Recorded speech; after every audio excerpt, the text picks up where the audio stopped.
байгаа. Түүний өмнө энэхүү арга хэмжээг нээж, за мөн хамгийн ихний илтгэлийг бидэнд танилцуулах хэмээн Монголын маркетингийн холбооны ерөнхийлөгч Инх Баясгалан тайзнаа орж байна.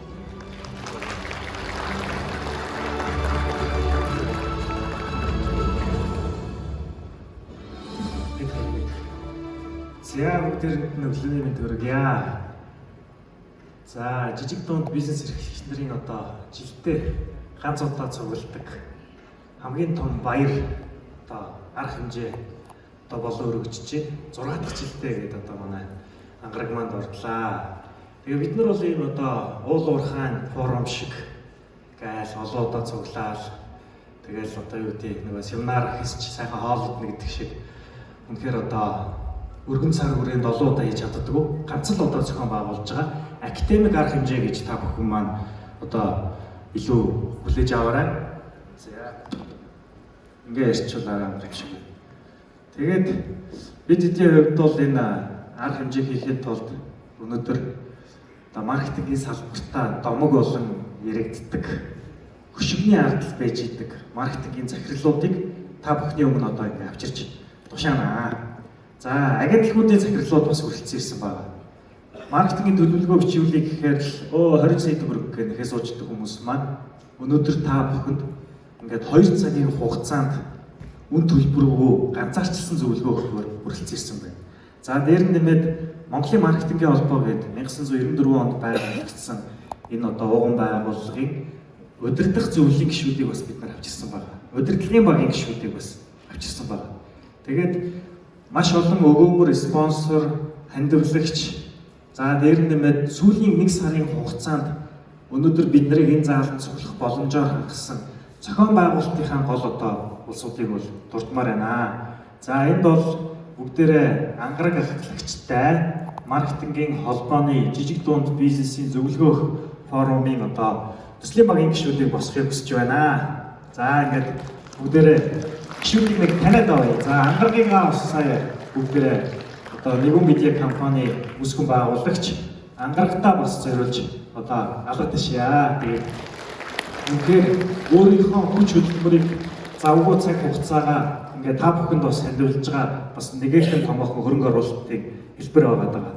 За амар цэцэг одоо гүйцэтгэх захирал маань бас хүрэлцэн ирсэн байвал та бүхэн маань бас арын албаны одоо бид эдийн хүмүүсийг бол ингээд таниад аваасаа гэж хүсэж байгаа. За манай Монголын эдийн засгийг харахаар уул уурхаагаас хамааралтай. Тэгээд жижиг дунд бизнесүүд нь өөрөө одоо нэг ойролцоогоор нийт бүртгэлтэй аж ахуйн нэгжүүдийн 97%-ийг бүртгүүлдэг юм байна л да.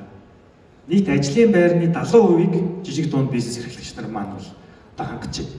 За дотоодын нийт бүтээгдэхүүн татвар төлөлтийн байдал зэрэг харах юм бол бид нар бас чамаагүй хувь нэмэр Монголын эдийн засагт оруулж байгаа.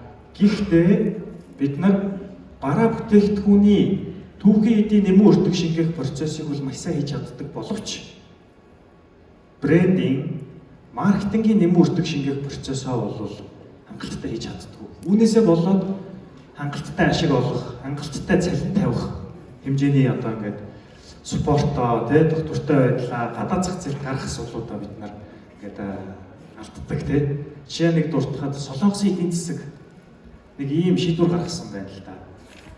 Засгийн газраас нь одоо ингээд бүх жижиг дунд бизнесүүдэд дэмжих зорилгоор 2000 онд нэг ийм шинэ концепц гаргажээ. За яасан гэхээр бүгдээрээ 500 сав баглаа бодлын дизайнерыг үн төлбөргүйгээр засгийн газрын тэтгэлгээр гадаад сургая. Одоо Монголд ч нэг ингээд тэтгэлэг хөтөлбөрүүд чинь маш ерөнхий шүү дээ, тий. Тэргүүлэх нэг 20 мэрэгчлээ заачдаг. Тэр нөгөө ихэвчлэн уул уурхайтай холбоотой. Тэгээд жижиг дунд бизнесүүд нь маркетинг, брендингийн чиглэлийн тусалцаа авъя гэхээр одоо манайх шиг холбоонууд нь бол ганцхан удаа энийг зохион байгуулж байна. Дээр нь дандаа төлбөртэй үйлчлэгээ үзүүлдэг агентлагуудтай. Тийм учраас Солонгосын засгийн газрын зүгээс сав баглаа бодлын 500 хүүхдийг жил болгон сургахдаа даалгавар өгсөн байна. Та нар ирэх 10 жилд брэнд Z гэдэг нэртэй аргачлалын дагуу хийгдсэн дэлхийн топ 100 брендийн чагсаалт байна. Солонгос улс энэ 100-ийн 5-д нь 10 жилийн дотор 5 брэндээ байршуулмаар байна. Дээр нь та нар буцаж эх орондоо ирээд жижиг дунд бизнес эрхлэгч нарын сав баглаа бодлын дизайн, лого, брендинг Одоо Монголд ч нэг лого хийхэд хэдэн төгрөг гэлээ. 2 саяас эхлээд 20 сая төгрөг хүртэл хүний саналтай байна. Энэ донд лого хийхээр, брэнд бук хийхээр үнэ санал авч утсан хүмүүс бүгдээр гараа өргөж үзье. Амар үнэтэй. Гэтэл Солонгосын эдийн засгийн хувь нэмэр бол ингээ бодиттой тусалцаа болоод нөгөө 500 оюутнууд маань бусаж ирэхдээ улсынхаа эдийн засагт маш бодиттой хувь нэмэр оруулаад өнөөдөр бид нар Солонгосын Инчоны аэропорт дээр боход захын бараа нь маш гоё савглаа бодолтой. Энэ дотор юу байгаа юм болоо? Ямар гоё савглаа бодолтой юм бэ гэмээр. Тэ? Бид нар Солонгосын бараа бүтээгдэхүүнүүдийг бол мэднэ. За тэгээд жижиг дунд бизнес эрхлэгч нарт маркетингийн зөвлөгөө авахаар өнөөдөр ингээд маш олон одоо чих нүднүүд ингээд одоо өнөөдрийн зөвлөгөүүдийн яг ганцаарчсан байдлаар одоо зөвлөгөө авах гэж бол одоо зовооноо. Тэгээд энэ бүх чин сэтгэлийн ард юу байгаа вэ гэхээр маркетингийн зөвлөгөөний ард талд байгаа тэр зүйлүүд нь яаж бид нар түрээсээ төлөх үү? Яаж одоо ханган нийлүүлэгч компаниудаа бараа материалын төлбөрийг төлөх үү? Яаж цалингаа тавих үү? За татварын хувь шинжлэгдэж байна. Яаж буцаад нөгөө нөөтийн татвар, хоотын татвар энэ бүх одоо зовлон бэрхшээлүүдийг хэрхэн дагуун туулах вэ гэдэг асуудал бидний ард нугдаж байгаа. Тэгээд дэлхийн олон бизнесмэнүүд яг бид нартай адилхан энэ асуудлыг хэрхэн даван туулсан тухай нэг сонирхолтой жишээг та бүхэнд хамгийн түрүүнд хуваалцъя гэж бодож байна. За энэ 1980-ад оны үед авахулсан нэг залуугийн зураг байгаа. Тэгээд мань хүн Нью-Йоркт амьдарч байгаад хотоо солисон юм байна. Сиэтл руу очиж их нэртэйгээ хамт одоо ингээд ажилд орох оруулжээ. За мань хүний одоо 1980-ад оны сүүлээр те одоо хайжгаад олсон ажил нэг юм кофений үр савлж зардаг дэлгүүрт ажилд орсон. За эхнэрээ бас тэр компанид ажилд оруулаад Head of Marketing гэдэг тайлбартаагаар ажилд оруулсан юм. Тэгээ мань хоёр гэр бүлийнхэн маань хоёулаа кофенд дуртай. Гэхдээ тэр газар нь бол зүгээр л кофе савлж зардаг ингээд төрөл бүрийн улсаас ирлээ. Тэгээ овоо амжилттай нэг 6 салбартай байжгаад нэг удаа мань хоёрыг одоо вакейшнаар тий одоо ингээд зуны амралтаар аялуулсан юм байна л та. Тэгээд нөхдүүд маань одоо Верано гэдэг нэртэй дуурийн театраараа алдартай, задгаа театраараа алдартай нэг Италийн хот байдаг. Милан гэдэг одоо бас алдартай хот байна тий. Дэлхийн загварын их орн гэж нэрлэгддэг. Эдгээр хотуудаар очсон юм байна л та. Тэгээ энэ хотод очихдоо нэг шоконд орж одоо бид нар чинь ингээл гадаад оронд очихоор вау ямар гоё бизнесийн боломж вэ гэж хардаг зүйлүүд маш их байгаа. Тэгэхээр 87 оны залуу хсууд маань нэг сонин зүйлийг ажигласан. Тэр Миланы кофе шопын одоо тэр юм надаас хүмүүс нь кофе шоп гэхээсээ илүүтэйгээр нэг юм эспрессо баар руу ордог. Тэгээд эспрессо бааранд ороод кофе уух гэж биш зүгээр бие биентэйгээ өглөө мэдлэг гэж танилцах гэж одоо нэг тийм хүрээллийг бий болгодог байгаа нэг сонирхолтой санагдсан юм. Victoria's Secret гэдэг одоо брендийн үүсгэн байгуулагчийн түүх бас яг адилхан. Америк бизнесмен, Америкт хүмүүс одоо эмэгтэйчүүд дотор хувц худалдаж авахдаа моол руу орд юм байна. Гэтэл Европод хүмүүс моолд ордоггүй юм байна. Жижиг бутик сторуудаас маш гоё юм худалдаа авалт экспириенсийг олж аваад өөрийнхөө дуртай одоо тэр дотор хувцсны дэлгүүрээс өөрийнхөө арзмарыг мэддэг тэр хүмүүстэй ярилцаж худалдаа авалт хийж байгааг хараад Victoria's Secret анх Италиас санааг олж исэн бол мань хүн бас ялгаагүй эспрессо баарны одоо бизнесийг Америкт хийя. Энэ бол яг тухайн нэг давхаргын нэг сонирхолтой хүмүүсийг холбодог бизнесийн модель байж болох юм байна гэдэг санаа гаргажээ. За мань хүн кофе шопт нэр өгсөн. Ямар нэр өгөх вэ? Одоо Италид явж байгаад кофе шопт нэр өгсөн юм чи Итали нэр байж таараа. За энийг бүгдээр уншиж үзье. Il Giornale гэх юм одоо хаашаа те. Италиар бол гоё л дууддаг байх. Ийм нэртэй одоо анхны эспрессо баараа 2 салбарт байсан. Нэг нь Сиэтлд, нөгөөх нь Канадад. За жижиг дунд бизнесман хөл дээрээ босгоод хүмүүс орж ирээд нөгөө эспрессо баарыг нь аваад нэлээд амжилттай болоод эхэлсний дараа мань хүн эхнэрийнхээ ажилтдаг тэр кофе шопын эзэнтэй уулзсан юм байна. За ер нь манай энэ эспрессо баарны төсөл маань амжилттай болчлоо. Танай тэр кофений үрд зардаг 6 салбартай дэлгүүрийг би худалдаж авъя. Гэхдээ хэдэн найзаасаа хөрөнгө оруулалт авч байгаа юм л та. Би нэг юм хэдэн кофе шоп худалдаж авах гээд байна гэх. Гэхдээ кофе шоп биш, зүгээр үрд зардаг, савладаг дэлгүүр өгдөг гэсэн. Тэгээ мань хүн өөрийнхөө 2 салбар за эхнэрийнхээ ажиллаж байгаа тэр дэлгүүрийг нийтэд нь худалдаж аваад 8 салбартай 100 ажилтнтай жижиг дунд бизнес эрхлэгч болсон. За ингээд мань хүн одоо тэр Америкийн зах зээл дээр ялгарах хамгийн том давуу талаа маркетинг юм байна, брендинг юм байна. Тэр дундаа одоо ингээд зөвлөгөөд та бүхнээс өнөөдөр асууна. Танаа яг зорилттой хэрэглэгч чи юу юм? Эрэгтэй хүмүүс, эмэгтэй хүмүүс. Та яг юу зардыг? Би нэг ийм л бараа зард юм аа. Нэг ялгарл байхгүй дээ адилхан. Импортоор оруулж иртий. Тэгж яваал зүгээр хийцээ гэдэг байдлаар ингээд хандах гэдэг бол мань хүн зорилттой зах зээл, сегмент гаргаж байгаа бүтээгдэхүүнийхээ ялгарлыг маш сайн тодорхойлоод дээр нь логогоо одоо ер нь бол одоо нэршлээ солих хэрэгтэй байна гэж ухаарсан. Одоо энэ Илгиора гэдэг компани нөгөө эхнэрийнхээ компанитай нийлүүлээд тэр компанийн нэрийг Starbucks гэдэг байсан юм байна л да. За нөгөө жижиг дунд бизнес эрхлэгч маань хамгийн анхны амбиц нь үндэсний брэнд болох Америкийн 50 орчим мужуудад салбартай одоо манай 21 аймагт идэвхтэй адилхан зүгээр л анхны мөрөөдөл нь 21 аймагт салбартай нэг юм эспрессо бартай болчихё гэдэг л сонирхолтой байсан. Тэгээд нэрнийхээ сонголт, логоныхоо сонголт тэр одоо ялгарлыг Итали далбааны өнгө ингээд яг нэг Итали кофе шопт орсон юм шиг экспириенсийг авахын тулд мань хүн Starbucks гэдэг American нэрээр Italian experience-тэй холбоод тэгээд хамгийн түрүүнд ажилласан гол зорилго нь болохоор Starbucks-ыг destination brand гэж тодорхойлсон. Энэ нь юу гэсэн үг юм бэ гэхээр одоо бид нар энэ зүүн хаашаа явъя гэхээр Манжуур явна. Бээжин гоё болсон байлээ. Бээжин явна. Парис явна, Кан явна гэж ярьдагтай адилхан. Хүмүүс Starbucks-ыг ийм destination болгосон юм. Starbucks л орж үзмээр байна гэдэг одоо хэрэглэгчийн top of mind нэг улс ч юм шиг гоё хот ч юм шиг те гадагшаа явахаараа Starbucks-ийн аяг заавал худалдаж авах кофе дэрийг нь ууж storage-дэг тэр culture-ыг нь бий болгож ирсэн юм байна. За дээр нэмээд сүүлийн үед одоо CNBC-гээр ярьж юм л та Starbucks ч ер нь банк юм биш үү? Subscription model дээр уралт юм байна. Community үүсгээд одоо картанд нь одоо өөрийнхөө мөнгийг байршуулад тэргүүрээ хамгийн их мөнгө хэрэглэж бас орлого олт юм байна. Данийн Lego гэдэг тоглоом байгаа. Харахад ингээд тоглоом шиг мөртлөө энийг бол контентын бизнес гэж тодорхойлсон. Lego бол контентын бизнес.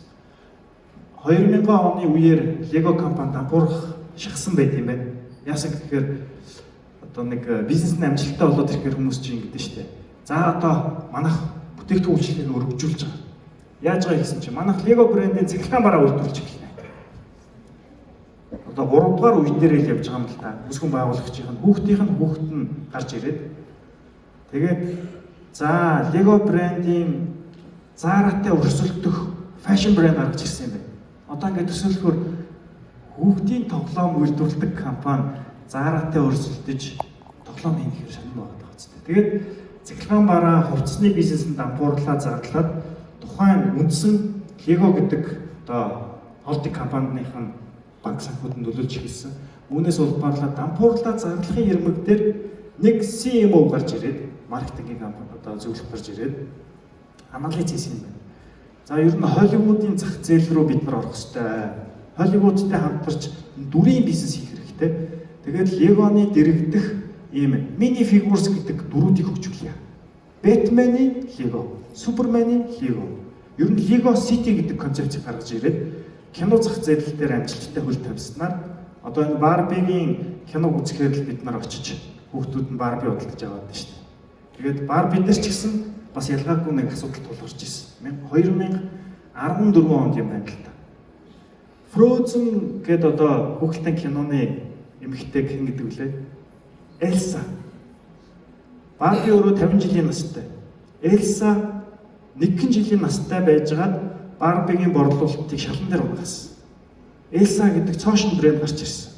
Хүмүүс яагаад Barbie худалдаж аваа болсон бэ гэсэн чинь эмэгтэй хүн гэдэг чинь өндөр өсгийтэй гутал өмсөд уруулаа гэлгараар бодоод үсээ самнаад юу ч хийхгүй байж болдгүй юм байна. Эмэгтэй хүн гэдэг чинь хүн юм байна, тэмцэгч байх хэрэгтэй юм байна. Элса бол Барбигийн хажууд ингээд хамаагүй зоригтой. Ингээд өндөр уулын ороод гарна гэж зорддог те. Тэгээ уул гарахын төлөө ингээд дуудуулаад тэмцдэг байх тухай гарч ирсэн. Тэгээд Америкийн Mattel компани тоглоом үйлдвэрлэгч. Сая өнгөрсөн жилийн Cannes фестивал дээр ирээд ярьж байна л да. Одоо маркетинг холбооны одоо гол хамтрагч байгууллага. Тэгээд 2019 онд Barbie Mattel компани дампуурлаа зарлахын ирмэг дээр дахиад Холливуудын киноны зах зээл дээр хамтарч ажиллаад Barbie-г илүү одоо юу гэдэг ингээд diversify хийж төрөл бүрийн Barbie-нууд гаргаж заавал шар арьстай Barbie биш, Аз Barbie байж болно, хар арьстай Barbie байж болно, хөгжлийн бэрхшээлтэй Barbie байж болно, төрөл бүрийн Barbie байж болно. Дээр нь Barbie-д зорилго хэрэгтэй юм байна гэд Mattel компани тухайн Barbie-гийн моделийг өөр түмэн 50 жил байгаагүйгээр дахин шинжилж хийж ажилласан юм байна. Тэгээ энэ бүхнээс харахад аливаа бизнесүүд зөндөө л ийм чаленжуудтай одоо бид нартай адилхан тулгардаг. Яг тэр үед сайн зөвлөх компанитай, сайн одоо менторуудтай уулзснаар та бизнесээ дараагийн шатнд гаргах боломжтой гэдгийг бол одоо олон жишээнээс харж байна. За, маркетингийн нэр томьёог сүүлийн үед Харвардын сургуулиас 2 задлж эхэлж байна.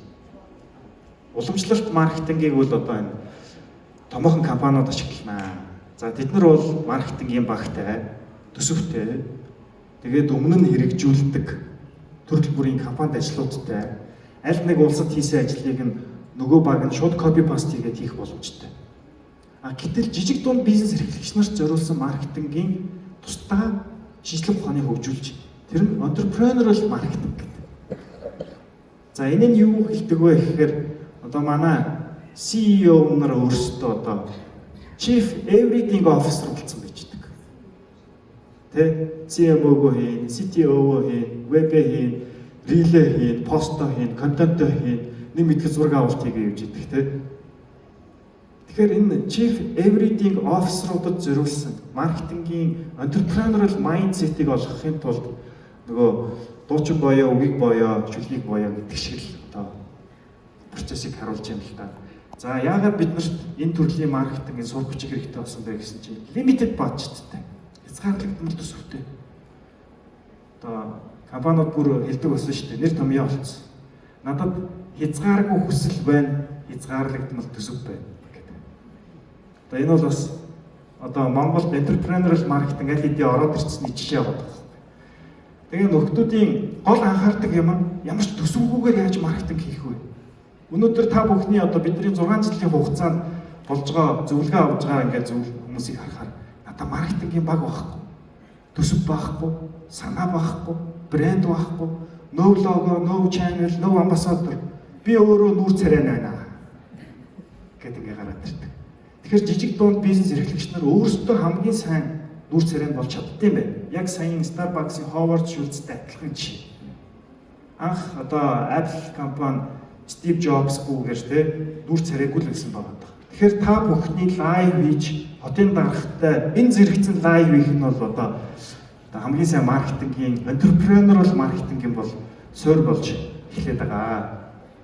За уламжлалт маркетингийн функцд бол ингээд өөрсдийн гэсэн channelтай гэдэг байгаа байхгүй. Channelтай.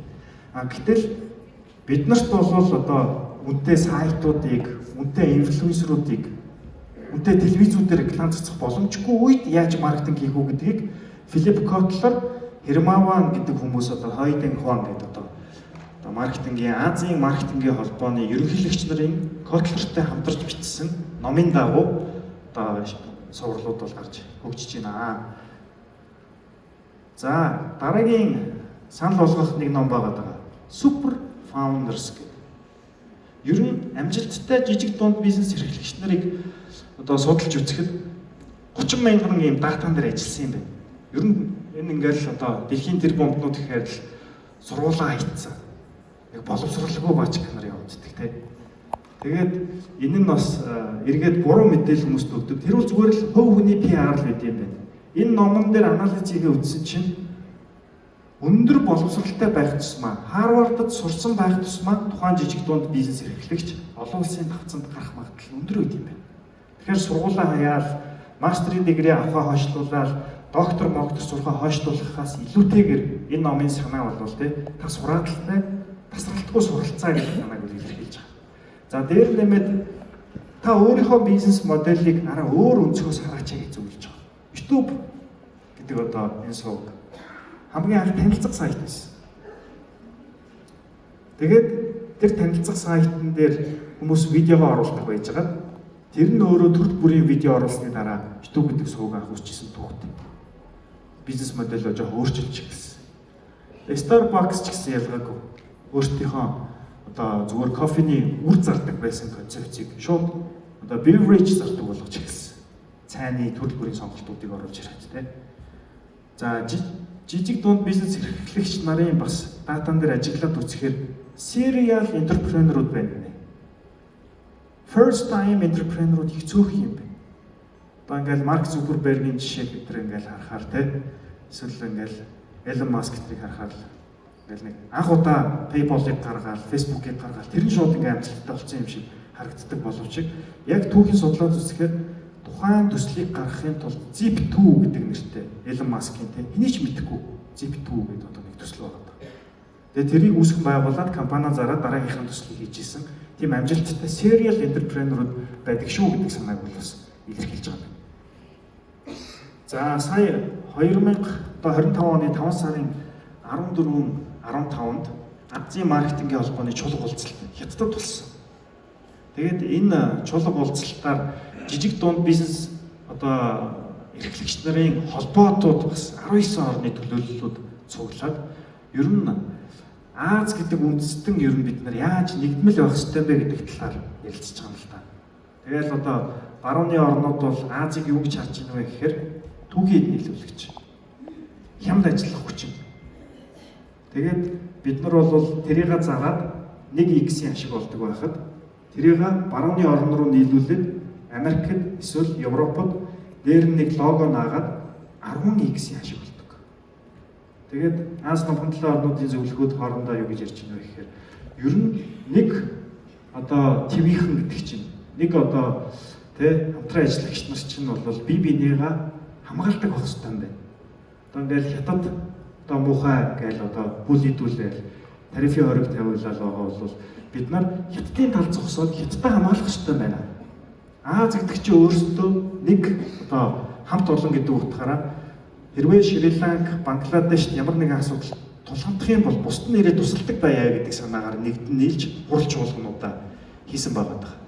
Тэгээд тэр голдон зогсож байгаа энэ нүдний шилтэй хүн бол Хятадын худалдаа ажил бүрийн техникийн дарга commercial and зар сурчлагын тийм консул гэдгийнхэн дарга юм байна. Тэгээд бид нарыг хүлээж аваад уулзахдаа ер нь бидний энэ Японоос хүмүүс ирж байгаа ойлгож авсан гол дөрвөн зүйл юу вэ гэхээр нэгдүгээрт Хятадын жижиг дунд бизнес эрхлэгч нарыг зах зээл дээр гаргаж ирэхийн тулд засгийн газар нь бол яг түрүүний Солонгосын жишээтэй адилхан асар их анхаарал хандуулж байгаа юм байна.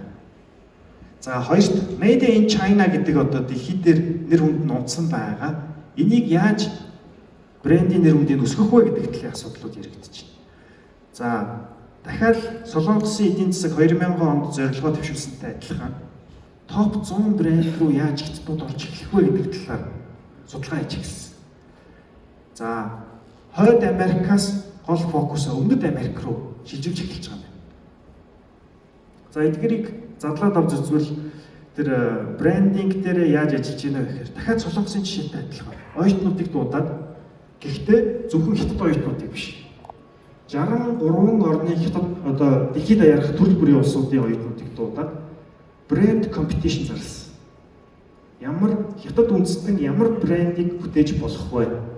Брендийнхаа пропозалыг 48 цагийн дотор оюутнууд багаараа гаргаад тэгээд энэтхэг тухайн тэмцээнд бол ялсан. Тухайн ялсан багийн гол санаа нь юу вэ гэхээр Хятадын томт хөрөмжийг ашиглаад үндэстэн даяар дахиад дараагийн түвшний шинэ брэнд гаргах брендийн төлөвлөгөөг үл маш амжилттай танилцуулсан байна. За дараагийн бас нэг сэдв бол Аз номхон талын орнуудын топ 100 брендийн чагсаалтыг Brand Finance гэх олон улсын байгууллага танилцуулсан. Тэгээ эндээс харахад топ 100 брендийн 63%-ийг нь хятадын брэндүүд эзэж эхэлсэн байна. Японууд 10%, Солонгос бол одоо энэ бусад улсууд бол ингээд Таиланд, Малайзийн явахаар яг брендинг валюугаараа бол асар жижигхэн болж ирсэн. За хятадын брэндүүдийг нэрлэе л да. Huawei гэж одоо алдартай том брэнд гарч ирж байна.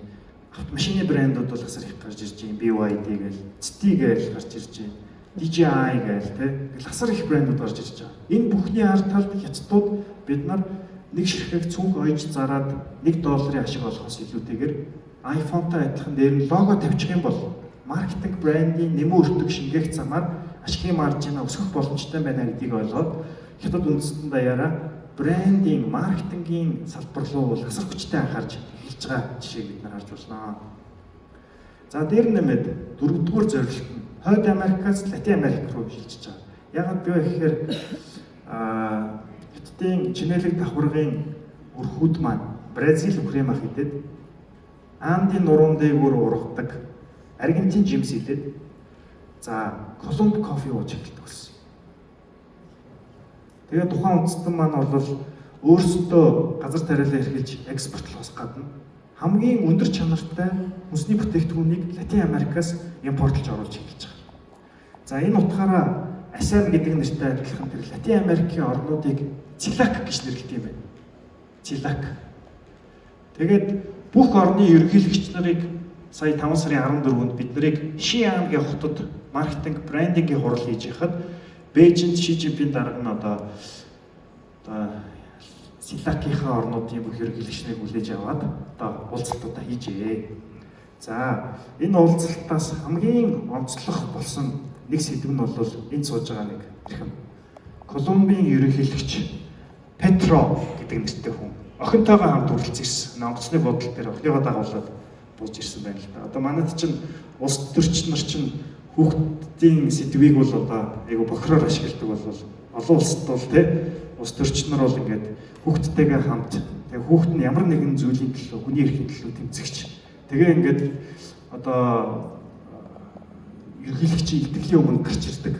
За тэр Канадын Prime Minister сая 8 жил ажиллаа хийгээд буухтаа мань хүний ерөнхийлөгчийн оронд охин нь иржилтэл тавьсан. Айгуу сэн тэ ерөнхийлөгчийн хаалт хэлдэг дээр. Охин нь юуны тухай ярьж байгаа гэсэн чинь бид нар 8 жил аавгүй байлаа. Манай гэр бүл аавыгаа буцааж авч байгаадаа бид нар одоо нэг сэтгэл амар тайван боллоо. Канадын ард түмний төлөө аав маань одоо эцсээ хүртэл тэмцсэн. Би одоо нулимс сасгаруулan одоо баяртай байна гэт тэ. Тэгээд мань хүний хувьд охиноо дагуулж ирсэн шалтгаанаа тайлбарлаж байна л да. Ингээд яаж улс үндэстэн 20 жилийн дотор жижиг дунд бизнесүүдээ ингэж босгож ирээд дэлхийн хэмжээнд гаргаж ирээд за дээр нь 1 тэрбум хүнийг ядуурлаас гаргаад тэгээ нийгмийн society тэр дэд бүтцийг би охиндоо харуулахыг хүсэж байгаа маа гэдэг. Тэгээ Латин Америкийн оронд хятадын хийж байгаа хөрөнгө оруулалтууд бол асар их болсон юм байна. Бараг 90% нь Америк байсан чи одоо эсрэгээр 90% нь хятадын хөрөнгө оруулалттай компаниуд 5G-ийн станцууд, хиймэл дагуулын станцууд, за дээр нь цөмийн одоо цэглэгээ станц, сэргээгдэгч хүчний төслүүд, шинэ портуудын төслүүд бууж байгаа. Энэ дунд Петро маань одоо манай Колумбийн хөрөнгө оруулалтыг нэмэгдүүлээч гэдэг хүсэлтийг Ши Жинпин дарга дээр ирж өрийн биеэр ирж өгч байгаа. За дээр нь хятадд хүмүүс англи хэл сурахаас илүүтэйгээр испани хэл илүү сурдаг болж байна. Сая манай конференцийг зохион байгуулсан 20 хүнтэй волонтерууд бүгдээрээ Латин Америкийн орнууд руу гарах мөрөлдөлтэй. Америк руу биш. Испани хэл сурч байгаа. Бүгд ингээд та испанаар ярьдаг уу гэж асуугаад practice x юм аа гэдэг байна. Тэгээд дээр нэмээд Латин Америкийн оронд хятад сургуулиуд баригдаж эхэлсэн байна. Тэгээ ингэснээрээ хоёр орны жижиг дунд бизнесүүд нь хамтарч ажиллаад нэг нь жимсээ нийлүүлж хад нөгөөд нь тоног төхөөрөмжөөр нийлүүлнэ. Улс үндэстний одоо хувьсгалыг бол жижиг дунд бизнесийн хувьсгалыг бол одоо нэлээд өндөр түвшинд хийж байгаа юм байна. За дараагийн нэг жишээ Колумб 1950 онд кофений зах зээлээ алдаж эхэлсэн. Дэлхийд дээр одоо асар амжилттай явж исэн кофе одоо уналтанд орсон. Яасан гэсэн чинь хөрш орон Бразил кофе брендинг маркетинг аягүй сайн гэдэг. Бразилд байдаг кофе одоо ургуулдаг, тариалдаг жижиг дунд бизнесүүд хүч авсан юм байна л да.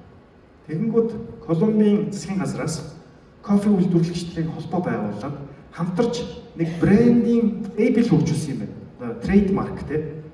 Одоо Jim Carrey-ийн кинон дэр гардаг, одоо Холливуудын кинон дэр байрших хүртлээ маркетингийн спортыг Колумбийн засгийн газраас олгосон төслийг бол Café de Colombia буюу орчуулбал Колумбийн кофе дэлхийн номер 1 кофе гэдэг positioning statement-ийг гаргаж ирээд тэгээ үндэстэн даяараа одоо энэ John Waltz гэдэг нэртэй хиймэл одоо дүр төрхийг сахалтай одоо KFC-гийн өвөө гэдэг шиг тухайн хүмүүсийн inspiration аваад тэгээд John Waltz-ийг байж болох бүх кинон дээр гаргаад дээр нь жижиг дунд бизнес эрхлэгч нар, кофе үйлдвэрлэгч нар нэгдэн нийлээд хамтдаа одоо брендинг хувьсгал хийгээд тэр дундаа зорилттой зах зээлээ зөвхөн Америк гэж тодорхойлсон байна. Дээр нь хамгийн премиум кофег л Колумбид нийлүүлнэ. Хямд үнэтэй зах зээл дээр барьцил тоглог бид нар масс үйлдвэрлэлээр бол барьцилыг бол гүйцэхгүй юм байна. Зөвхөн премиум буюу ашигын маржин хамгийн өндөр шинжлэх боломжтой тэр кофений зах зээл дээр ажиллая гэдэг засгийн газартайгаа хамтарч ажилласан жишээг бол бид харж болж байна. За энэ дэлхийн нийт дотоодын нийт бүтээгдэхүүний графикт энэ харагдаж байна. Америк 26 тэрлион. За Японыг гүйцээд Хятад маань бол одоо бүр 19 тэрлион руу орж ирсэн. Тэгээд энэ графикаас бид нар юу харж болох вэ гэхээр Монгол гээд жижигхэн улс байгаа энэ дотор одоо бидний эдийн засаг бол тэрлион биш тэ одоо биллион биш асар жижигхэн одоо ийм зах зээл болоод байгаа. Тэгээд бид нар өөрсдөө ийм жижигхэн одоо улсад жижиг бизнесүүд хийвэл ер нь бол дотоодын зах зээл дээр томроход бол хүнд юм байна. Тэгэхээр өнөөдөр зөвлөгөө авах хүмүүстэйгээ та бүхэн уулзахдаа илүү гадны зах зээл рүү чиглэсэн, том зах зээл рүү чиглэсэн, дээр нь брендийн нэмэн үртгийг шингээсэн одоо асуултууд асуугаарай. Одоо юу гэдэг те энэ хүмүүс 2 цагийн хугацаанд л нөгөө жижигүрийн асуулт гэдэг шиг хинээс ч асуух боломжтой, ямар ч Google-ээс хайх боломжтой, эсвэл ChatGPT-тэйгээ ярилцчих боломжтой асуултаас илүү тэр одоо тий ашиг маржин шингээхтэй холбоотой асуултуудаа асуугаад дээр нь тэр Америкийн эдийн засгийн 26 тэрлион дээр анализ хийсэн чинь 3-ны 1 нь өөрөө брендинг зах зээл байна гинэ. Нөгөө iPhone-ы жишээ Хятадд үйлдвэрлэхээр $100, Америкт лого наагдахаараа $1000 гэдэг байгаа байхгүй. Брендинг нэмэн өртөг гэдэг чинь өөрөө хамгийн их ашигын марж болдог төрөл байгаа. За тэгээд Аз, Номхон талын орнууд өөрсдөө нэгдэн нийлж байна. Энэ дунд давлгаан дунд Монголын эдийн засаг маань өөрсдөө хоцрохгүйгээр бид нар ингээд хамтдаа байгаад Азийн зах зээлтэйгээ илүү ойр байгаад одоо нөгөө айлаас ирэхээр авдраа уулдал гэдэг шиг Хятадд бол одоо Латин Америкийн орноо ерөнхийлөгч нар нэрээд үйлдвэрлэлийн шинэ гэрээ зураад явж байгаа бол бид нар хамтын ажиллагааны боломжуудыг илүү эрэлхийлэх ёстой юм байна гэдэг зүйлийг бол мэдэрсэн.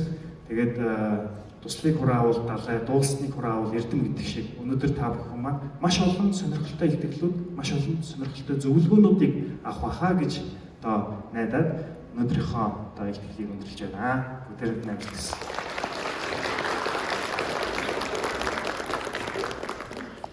Энэхүү сэтгэлдээ маш их баярлалаа. Маш сонирхолтой тоо мэдээллүүдийг биднэрт